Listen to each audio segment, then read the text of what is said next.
जय श्री राम, जय श्री श्याम। भगवान मेरी नैया इस पार लगा देना, अब तक तो निभाया है, आगे भी निभा देना। भगवान मेरी नैया उस पार लगा देना, अब तक तो निभाया है, आगे भी निभा देना। हम दीन दुखी निर्बल नित नाम रहे प्रतिफल, हम दीन दुखी निर्बल नित नाम रहे प्रतिफल। यह सोच दरस दोगे प्रभु आज नहीं तो कल, यह सोच दरस दोगे प्रभु आज नहीं तो कल। जो बाग लगाया है फूलों उसे सजा देना, अब तक तो निभाया है, आगे भी निभा देना। भगवान मेरी नैया उस पार लगा देना, अब तक तो निभाया है, आगे भी निभा देना। तुम शांति सुधाकर हो, तुम ज्ञान दिवाकर हो, तुम शांति सुधाकर हो, तुम ज्ञान दिवाकर हो। अब हंस चुगे मोती तुम मान सरोवर हो, मन हंस चुगे मोती तुम मान सरोवर हो। दो बूंद सुधा रस की हमको भी पिला देना, दो बूंद सुधा रस की हमको भी पिला देना। भगवान मेरी नैया उस पार लगा देना, भगवान मेरी नैया उस पार लगा देना, अब तक तो निभाया है, आगे भी निभा देना। रोकोगे भला कब तक दर्शन को मुझे तुमसे, रोकोगे भला कब तक दर्शन को मुझे तुमसे। चरणों से लिपट जाऊं वृक्षों की लता जैसे, चरणों से लिपट जाऊं वृक्षों की लता जैसे। अब द्वार खड़ी तेरी मुझे राह दिखा देना, अब द्वार खड़ी तेरे मुझे राह दिखा देना। भगवान मेरी नैया उस पार लगा देना, भगवान मेरी नैया उस पार लगा देना, अब तक तो निभाया है, आगे भी निभा देना। मझधार पड़ी नैया डगमग डोले अमब में भव में, मझधार पड़ी नैया डगमग डोले भव में। नंदन, हम ध्यान धरे मन में। आओ त्रिशूलानंदन, हम ध्यान धरे मन में। अब तन मन वर को उनती, मुझे अपना बना लेना। अब तन मन उनती, मुझे अपना बना लेना। भगवान मेरी नैया उस पार लगा देना। भगवान मेरी नैया उस पार लगा देना। अब तक तो निभाया है, आगे भी निभा देना। अब तक तो निभाया है, आगे भी निभा दे। जय श्री राम, जय श्री। अब सुख सागर की तीसरे स्कंद का 12वां अध्याय। ब्रह्मा जी का नारद, वशिष्ठ, अंगिरा और आदि ऋषिवर उत्पन्न करके राजा स्वयंभू, मनु और शतरूपा का उत्पन्न करना। मैत्रेय जी कहने लगे, हे विदुर, इसके बाद ब्रह्मा जी ने नारद, वशिष्ठ और अंगिरा आदि के ऋषिश्वर उत्पन्न कर चारों मुखों से 4 वेद, जो कि परम ब्रह्म परमेश्वर ने उनके हृदय में प्रकट किए थे और जिनमें संपूर्ण विद्याएं तथा चारों वर्णों का धर्म एवं मोक्ष मार्ग वर्णित किया हुआ था, उत्पन्न किए। इतनी कथा सुनना मैत्रेय जी कहने लगे कि हे विदुर, इस प्रकार ब्रह्मा जी ने कुछ मानसिक मन से उत्पन्न सृष्टि पैदा की, परंतु अब जब उनका मन संतोषित नहीं हुआ तो वे सोचने लगे कि अब मैथुनी संभोग से पैदा होने वाली सृष्टि पैदा करनी चाहिए।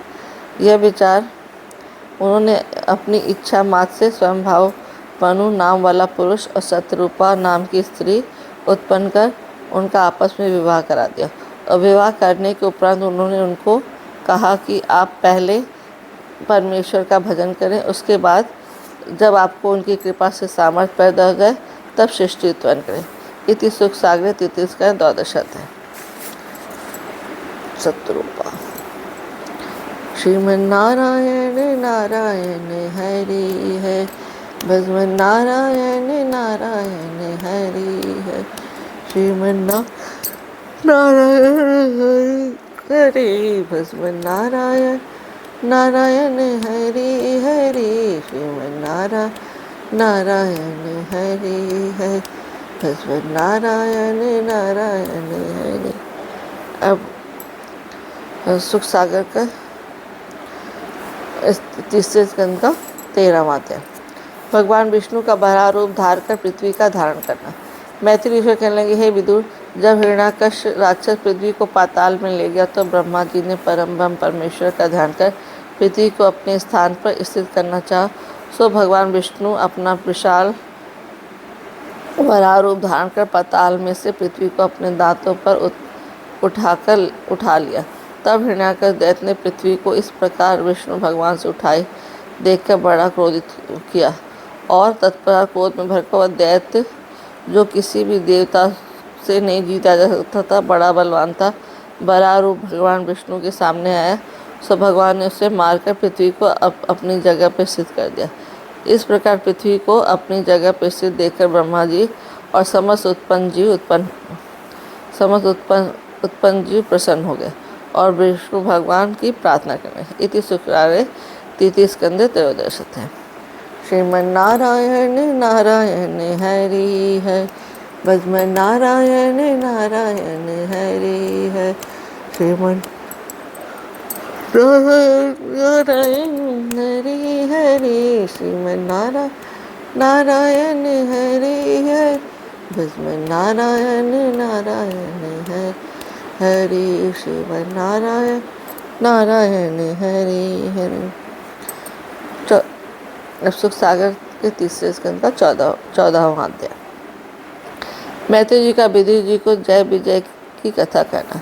श्री सुखदेव कहने लगे, हे राजन, मैत्रेय ऋषि ने से इतनी कथा सुनकर विदुर जी कहने लगे कि हे ऋषिवर, हिरण्यकश्यप को मारने के लिए स्वयं विष्णु ने अवतार क्यों लिया था?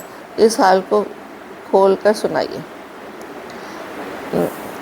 यह सुन मैत्रेय जी कहने लगी, हे विदुर, हिरण्याक्ष और हिरण्यकश्यप की कथा इस प्रकार कही जाती है कि जय और विजय नामक दो विष्णु भगवान के द्वारपाल थे।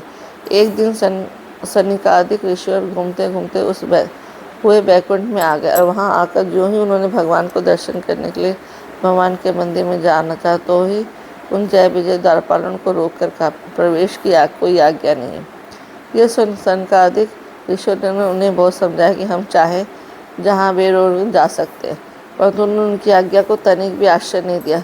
तब मुनीश्वरों को क्रोध चढ़ाया और कहने लगे, हे दोस्तों, तुमने 3 बार कहने पर भी भगवान के मंदिर में घुसने नहीं दिया, इसलिए हम श्राप देते कि तुम 3 जन्म तक राक्षस का जन्म धारण करो।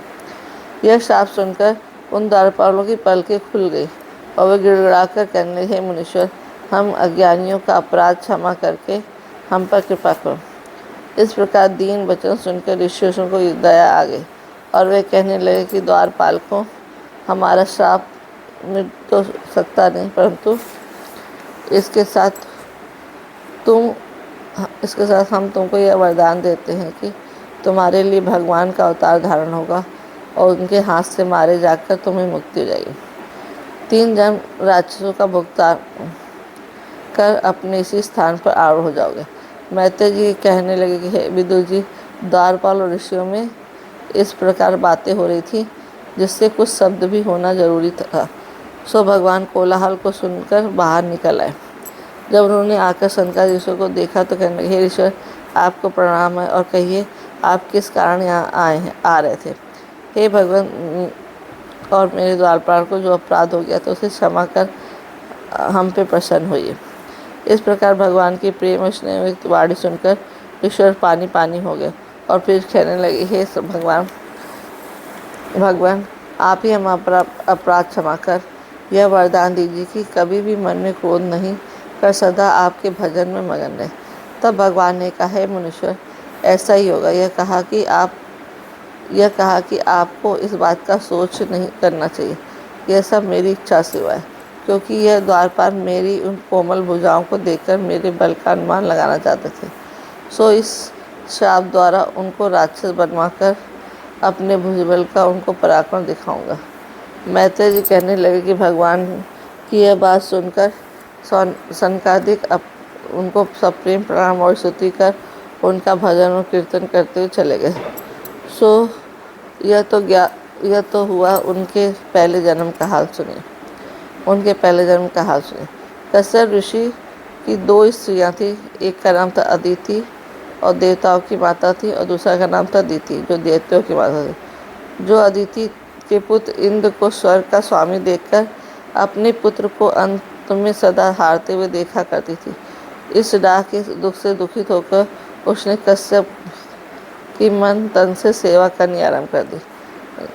तब कश्यप जी प्रसन्न होकर कहने लगे, हे दिति, मैं तुम्हारी सेवा से प्रसन्न हूँ, बताओ आप क्या मांगना चाहते? यह सुन दिति ने कहा, हे स्वामी, मुझे ऐसे बलवान पुत्र दीजिए जो देवताओं को हराकर स्वर्ग पर स्वयं राज करे।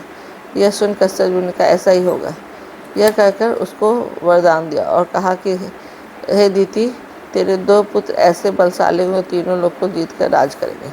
अंत में भगवान के हाथ से मारे जाकर मुक्त हो जाएंगे, और उनके पुत्र ऐसे धर्मात्मा होगा जिसका देवता और दैत्य सब गुण गाकर सदा उसकी बड़ाई करेंगे, और जो संसारी आदमी उसकी कथा कहे सुनेंगे उनके पाप भगवान की कृपा से दूर हो जाएंगे। इति सुखसागर द्वितीय चतुर्दश अध्याय। श्रीमन्नारायण नारायण हरि है, भस्म नारायण नारायण हरि है। श्रीमन्नारायण नारायण हरि हरि, भस्म नारायण नारायण हरि हरि। श्रीमन्नारायण नारायण हरि है, भस्म नारायण नारायण हरि हरि। आरती श्रीमद् भागवत जी की, दाता है सुख मुक्ति श्री की। जगहित व्यास मुनीस बनाए, श्री सुखदेव जी से फिर गाए, सेनि परिचित मुक्ति पाए, सप्तायज्ञ विशेष विधि की, आरती श्रीमद् भागवत जी। धुंधकारी से पापी तारे, दे बैकुंठ सभी दुख टारे, ऋषि मुनि जिसके गुण गाहा, मिटत पीड़ा तन मन जी की, आरती श्रीमद् भागवत जी। जिसने सुनी कथा मन लाकर, राम क्रोध अभिमान हटा, धनुआ यह मुक्ति पाक, इच्छा फिर न वस्तु किसी की, आरती श्रीमद् भागवत जी की। सुख संपत्ति सुत देने वाली, भक्त नाम नित खेने वाली, दुख दरिद्र नित हर दिन हर नारायण माँ मुक्ति की, आरती श्रीमद् भागवत जी की। ताता